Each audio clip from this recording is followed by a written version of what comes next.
इराणच्या तेल साठ्यांवर अमेरिका आणि इस्रायलची एअर स्ट्राईक, तेहरानमधील तेल डेपो आणि रिफायनिंग सुविधांवर हल्ले, परिसरात सर्वत्र आगीच्या ज्वाळा आणि धुराचे लोट पसरले.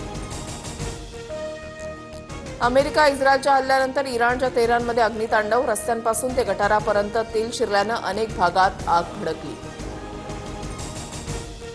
इस्रायलची राजधानी तेल अवीवमध्ये इराणचे हल्ले, मिसाईल हल्ल्यांनी पुन्हा तेल अवीव हादरलं, हल्ल्यानंतर परिसरात धुराचे लोट. इस्रायल, अमेरिका आणि इराणच्या संघर्षावर भारताची भूमिका आज स्पष्ट होणार, परराष्ट्र मंत्री एस जयशंकर संसदेच्या दोन्ही सभागृहात निवेदन मांडणार. रायगडमध्ये आज मनसेचा वर्धापन दिन सोहळा, शिवरायांच्या समाधी दर्शनासाठी राज ठाकरे किल्ले रायगडावर, किल्ल्याच्या पायथ्याशी वर्धापन दिन सोहळ्याचं आयोजन.